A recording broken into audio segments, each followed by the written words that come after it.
인지를 함께 살펴보는 또 말씀 시리즈를 이어가겠습니다. 야고보서 5장 7절에서 12절까지 말씀 같이 봅니다. 신약 성경, 제가 가지고 있는 성경은 375쪽입니다. 한 절씩 교독해서 말씀 받들어 읽으면 좋겠습니다. 7절부터입니다. 7절부터 11절까지입니다. 그러므로 형제들아, 주께서 강림하시기까지 길이 참으라. 보라, 농부가 땅에서 나는 귀한 열매를 바라고 길이 참아 이른 비와 늦은 비를 기다리나니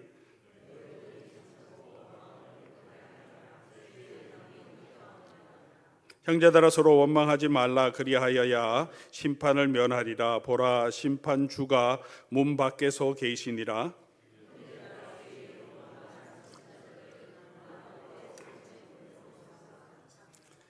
같이 읽습니다. 보라, 인내하는 자를 우리가 복되다 하나니 너희가 욥의 인내를 들었고 주께서 주신 결말을 보았거니와 주는 가장 자비하시고 긍휼히 여기시는 이시니라. 아멘. 사람이 가장 견디기 힘든 것들은 고통도 있지만 사실은 더 힘든 것은 끝이 보이지 않는 기다림이라고 생각합니다. 병이 있어도 곧 나을 거다라는 말을 들으면 우리가 조금 위안도 되고 또 견딜만 합니다. 끝이 보이기 때문에. 그러나 언제 끝날지 모르는 고통이 있다고 하면 우리가 마음이 무너질 때가 많습니다. 신앙생활도 그렇습니다. 기도했는데 언제 응답될지 모르고 계속 같은 일이 또 변함없이 계속되면, 억울한 일을 당했는데도 하나님이 아무런 해결책을 주시지 않고 침묵하시는 것 같다고 생각이 될 때, 악한 사람들은 늘 잘 되는데 성도는 이런 모습을 보면서 흔들릴 때가 많습니다. 바로 그러한 상황 속에 있는 성도들에게 야고보는 이 야고보서를 기록하며 그들을 권면하고 있습니다. 야고보 편지를 받는 성도들은 1장에서 보았듯이 여러 가지 시험을 당하고 있었습니다. 언제 좋아질지 모르는 경제 사회적인 상황에 있었습니다. 이들은 육체의 정욕으로 인하여 힘들어하고 있기도 했습니다. 말 때문에 여전히 실수하고 말을 제어하기가 힘든 그런 자신의 모습을 보면서 또 야고보에게 책망도 듣고 그런 실수도 계속하고 있는 사람들이었습니다. 3장에 보면 교회 안에서도 시기와 다툼이 있다라고 말합니다. 서로 원망하고 비방하는 일들도 교회 안에 있는 현실입니다. 교만한 자들이 있고 반대로 가난한 자들은 또 부한 자들에게 괄시를 당하는 그런 일들이 교회 안에도 있었습니다. 이런 여러 가지 어려움을 당하는 성도들에게 마지막으로, 처음에도 이야기했지만, 인내를 이야기했지만, 다시 야고보가 권면하는 것은 길이 참고 인내하라는 것입니다. 그러나 오늘 본문은 단순히 그냥 견뎌라, 참을 일자 3개면 사람도 살린다, 그런 말이 아니고, 막연한 인내의 도리를 말하는 것이 아니고, 성도가 왜 인내하고 어떻게 인내해야 될지 그 인내의 가장 중심이 되는 우리 소망을 말하고 있습니다. 성도의 인내는, 야고보는 종말 신앙 위에 있어야 함을 오늘 본문을 통해서 가르쳐 주고 있습니다. 이 말씀은 오늘 우리 시대를 살아가고 있는 저와 여러분들도 반드시 기억하고 붙들어야 할 말씀이라고 생각합니다. 오늘 본문에서 야고보는 어떻게 권면합니까? 7절 말씀 보니까 농부처럼 인내하라라고 말합니다. 그러므로 형제들아, 주께서 강림하시기까지 길이 참으라. 보라, 농부가 땅에서 나는 귀한 열매를 바라고 길이 참아 이른 비와 늦은 비를 기다리나니. 야고보는 성도의 인내를 농부의 인내에 비유합니다. 농부가 할 수 있는 일은 무엇입니까? 씨를 뿌리고 잡초를 또 뽑아내고 땅을 일구고 관리하는 것입니다. 그냥 가장 중요한 것, 자라게 하고 열매를 맺게 하는 것은 농부가 어떻게 할 수 있는 일이 아닙니다. 비가 와야 되고 날씨가 좋아야 되고 시간이 흘러야 열매를 맺을 수 있습니다. 농부가 마음이 조급하다고 해서 씨앗이 빨리 자라기 위해서 씨를 뽑아서 확인할 수 있는 것이 아닙니다. 그렇게 하면 도리어 농작물을 망치게 됩니다. 기다림이 있어야 합니다. 기다리며 마지막 추수를 생각하며 기다리는 그런 인내가 있어야 한다라고 말하면서 성도의 인내가 그러해야 한다라고 말합니다. 우리는 종종 하나님께 간구하며 기도하며 믿음 생활하면서 지금 당장 이 문제가 해결되기를 간구합니다. 왜 아직까지 하나님은 들어주지 않습니까? 라는 마음을 가질 때가 많습니다. 그러나 하나님의 나라의 일은 시간의 신학이라고도 말할 수 있습니다. 오래 걸리고 답답하기도 하지만 하나님의 때가 되어야 이루어지고 또 그 하나님의 때는 반드시 온다고 성경은 우리에게 약속해 주고 있습니다. 언제까지 인내해야 하는가라고 할 때 주님이 강림하실 때까지라고 말합니다. 주님이 강림하실 때까지 너무 먼 것은 아닙니까? 멀긴 하겠지만 그러나 주님이 강림하실 때가 그렇게 생각하는 것처럼 멀지는 않다라고 다시 말하고 있습니다. 다시 말하면 왜 우리가 인내해야 하는가? 우리의 인내의 근거가 성격이 좋기 때문도 아니고 참을성이 강하기 때문도 아니고 우리의 인내의 근거는 예수 그리스도의 재림이 너무나 확실하기 때문에 주님의 재림이 가깝다는 것이 우리의 인내의 근거가 되어야 한다고 말합니다. 우리는 결과가 없기 때문에 막연히 기다릴 수밖에 없어서 그냥 참고 기다리는 사람들이 아니라 결과가 이미 정해져 있기 때문에 그 결과를 바라보고 기다리는 사람이라고 야고보는 성도들을 다시 한번 권면합니다. 2차 세계대전 때 연합군이 독일군을 무너뜨리고 완전히 전세를 역전시키기 위해서 담대한 계획을 세웁니다. 그것은 노르망디라고 하는 해변에 연합군을 대거 상륙시켜서 독일군의 허리를 끊어버리고 그들의 공격을 완전히 무마시키는 일입니다. 그날을 D-Day라고 해서 하루하루 카운트다운하며 기다려가는 그 시간은 모든 연합군들에게는 초조하게 기다려야 하는 시간이었습니다. 어떤 결과가 있을지 알지 못했기 때문입니다.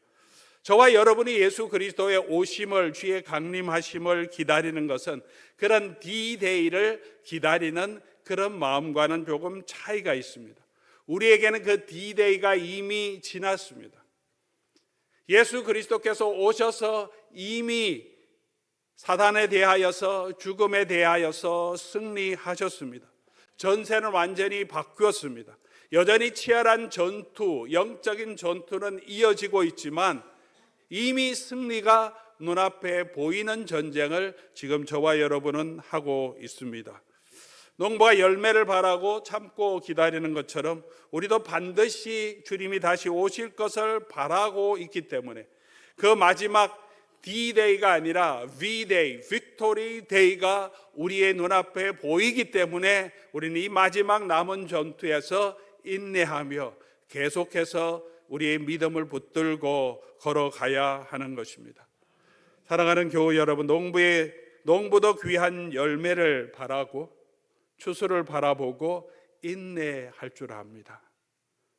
저와 여러분들도 예수 그리스도께서 반드시 다시 오심을 바라보고 믿음 안에서 인내해가는 저와 여러분 될 수 있기를 바랍니다. 그렇다면 인내하기 위해서 우리가 해야 할 것은 무엇입니까?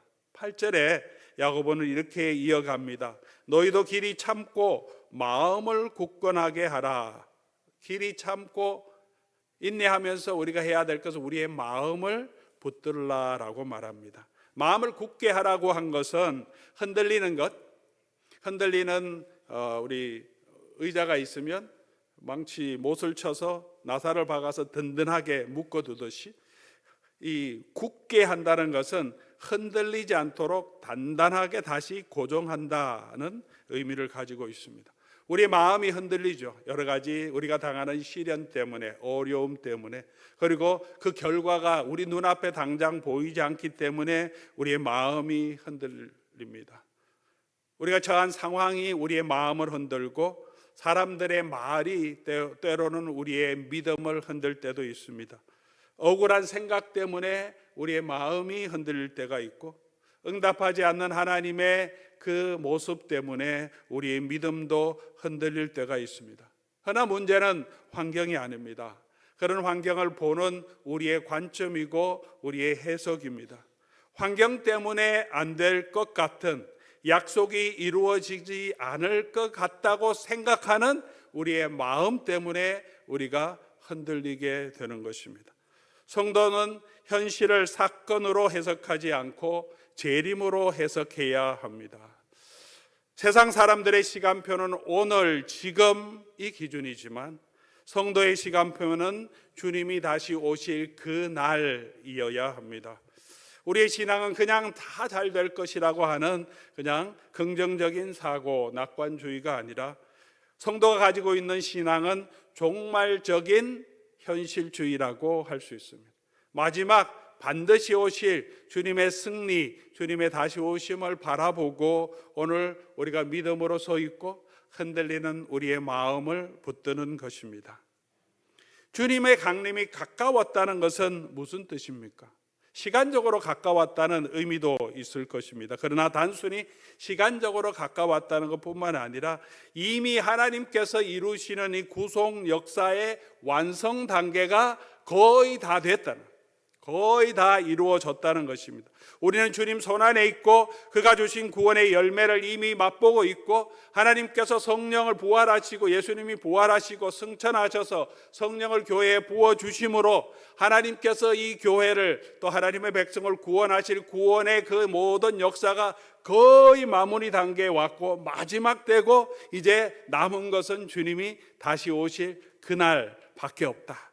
그래서 주님이 오실 날이 가까웠다는 것입니다.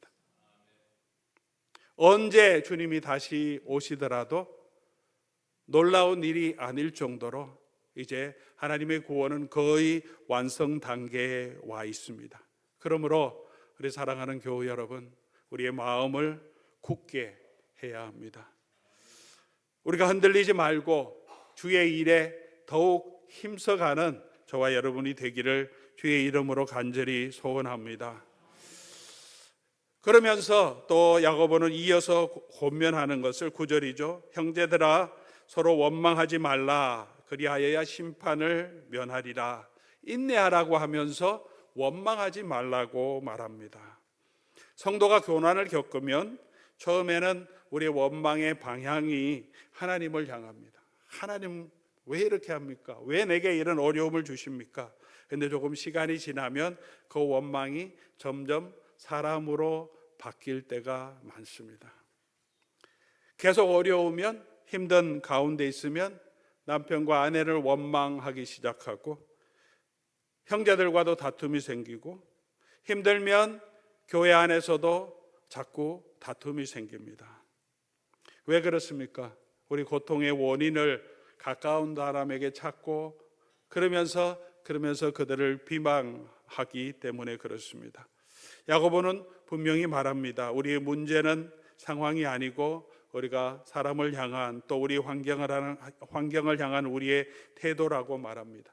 재림에 대한 신앙이 믿음이 약해지면 나타나는 증상이 바로 원망, 비평, 불만하는 것이 됩니다.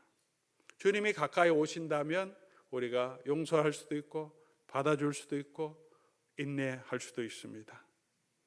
마지막 심판이 우리에게 가까이 있다는 것이 확실하다면 우리는 참을 수 있고 또 용납할 수 있습니다. 그런 판단이 우리에게 없으면 우리가 판단자가 되어서 다른 사람을 비방하기 시작하게 됩니다. 그래서 야고보는 이렇게 말합니다. 심판주가 문 밖에서 계신다. 이 표현은 매우 강한 표현이죠. 멀리 계신 것이 아니라 이미 문 밖에 서 계신다. 우리가 그 주님을 바라보고 오늘 우리의 삶을 살아가라라고 말하고 있습니다. 사랑하는 교우 여러분, 때로 우리가 억울함을 당할 때 우리가 직접 해결하려고 하는 사람이 아니라 그 판단을 심판주로 가까이 와 계신 주님께 맡기는 저와 여러분 될 수 있기를 주의 이름으로 간절히 소원합니다. 그리고 마지막으로 현재의 고난을 참고 인내하기 위해서 해야 할 것은 선지자들과 또 욥의 모델을, 신앙의 모델을 바라보라라고 우리에게 권면합니다. 우리가 보는 모델이 있으면 조금 더 견디기 힘듭니다. 그래서 롤 모델이 굉장히 중요하죠. 인생을 살아가는데도 롤 모델이 필요하고, 고난을 겪어 이겨가는데도, 또 어려움을 이겨가는데도 그 이미 겪었던 분들의 조언이 굉장히 우리에게 힘을 줄 때가 있습니다. 그렇게 마지막으로 우리 고난 가운데 있는 성도들에게 야고보는 선지자들의 모습을 본받으라라고 말합니다. 보라, 인내하는 자를 우리가 복되다. 10절이죠. 형제들아, 주의 이름으로 말한 선지자들을 고난과 오래 참음의 본으로 삼으라. 선지자들은 하나님의 말씀을 가졌고 그 말씀대로 순종했는데 환영받지 못했습니다. 핍박받은 선지자도 있고 돌에 맞은 선지자도 있습니다. 그들은 실패한 것처럼 보이지만 하나님은 그들을 실패자로 부르지 않습니다. 엘리야도, 아모스도, 이사야, 예레미야도, 에스겔도, 다니엘도, 이 사람들은 세상이 감당하지 못할 자라고 히브리서는 말하고 있습니다. 이들은 하늘에서 해와 같이 빛나는 자라고 다니엘서는 말하고 있습니다. 이 세상에서도 우리가 믿음의 귀한 본을 보인 사람들을 기억하고 존중합니다. 무엇보다도 선지자 중에 선지자 되시고 우리의 목자이시며 우리의 구주가 되시는 예수 그리스도를 우리는 본받아야 합니다. 예수님은 십자가에 죽기까지 참으시고 순종하셨습니다.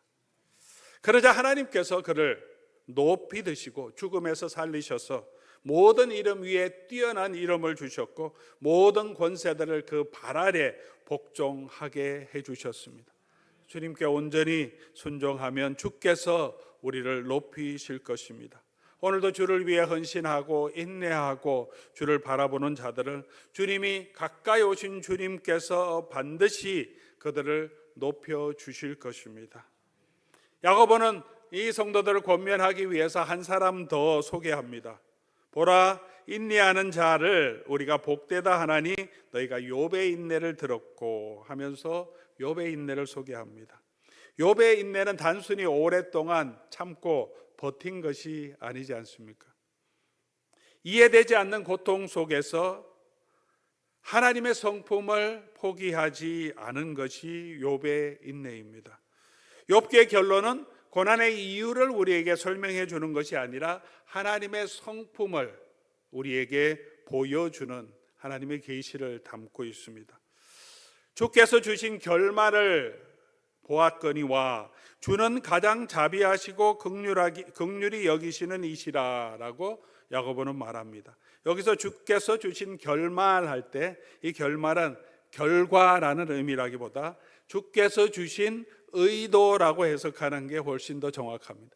주께서 주신 이 욥의 이야기를 통해서 주께서 주신 그 결말이 아니라 주께서 의도하신 의도를 너희가 보았는데, 욥에게 고난을 주시고 이런 어려움을 주신 하나님의 의도가 뭐냐? 하나님은 그에게 복을 주시고 하나님이 어떤 분이신지 욥에게 보여주시고 그 고난을 통하여 욥이 더 하나님을 신뢰하게 이끌어 주시고 욥을 들어서 그 친구들 앞에서 존귀하게 욥을 드러내시기 위해서 하나님은 이런 고난을 욥에게 허락하셨다는 것, 하나님이 주신 그 의도를 보라라고 말하고 있습니다. 고난 가운데 있을 때 사랑하는 교회 여러분, 우리가 이 고난의 결과보다 그 고난을 주신 하나님의 의도를 우리가 같이 볼 수 있기를 바랍니다. 욥의 고난을 통해서 하나님이 보여주시려고 하는 것이 무엇입니까? 오늘 본문의 마지막에 나오죠. 주는 가장 자비하시고 긍휼히 여기시는 이시니라. 주는 가장 자비하시고 긍휼히 여기시는 분임을 이 욥기 이야기를 통해서, 욥의 삶을 통해서, 욥의 고난과 인내를 통하여서 하나님은 고난당하는 모든 하나님의 백성에게 보여주기 원하시고, 고난 가운데 우리가 붙들어야 할 것은 고난의 이유를 찾는 것이 아니라 그 고난을 주신 하나님이 어떤 분이신지를 알고 이해하라고. 그 하나님은 어떤 분이십니까? 가장 자비하시고 긍휼히 여기시는 이시라는 것입니다. 이것이 성도가 우리가 인내할 수 있는 마지막 이유, 가장 중요한 근거일 것입니다. 가장 자비하시고 우리를 긍휼히 여기시는 그 하나님께서, 그 예수 그리스도께서 우리에게 다시 오시고 주의 강림하심이 가깝기 때문에 성도를 향하여 우리가 권면하고 있습니다. 주의 가까우심을 보면서 길이 참으라라고 말합니다. 성도의 인내는 그러므로 체념도 아니고 패배도 아닙니다. 주님이 다시 오심을 바라보고 기다리는 농부의 인내의 마음입니다. 하나님의 성품을, 하나님의 선하심을 신뢰하는 믿음의 여정입니다. 오늘 저와 여러분의 삶 속에 아직도 해결되지 않는 여러 가지 기도의 제목들이 있을 수 있겠습니다. 억울한 삶의 억울함도 원통함도 있을 수 있습니다. 우리의 신앙을 흔드는 여러 가지 상황들이 있을 수 있습니다. 그러나 오늘 말씀은 이렇게 말합니다. 이 모든 것이 끝난 것이 아니라 아직 추수 때가 이르지 아니하였다고. 주님이 다시 오실 그때에 하나님께서 이 모든 것을 다 갚아주시고 인내한 자에게, 수고한 자에게, 믿음으로 우리 신앙을 지킨 모든 자들에게 하나님은 반드시 큰 열매로 갚아주시고 그들을 위로해 주신다고 약속해 주고 계십니다.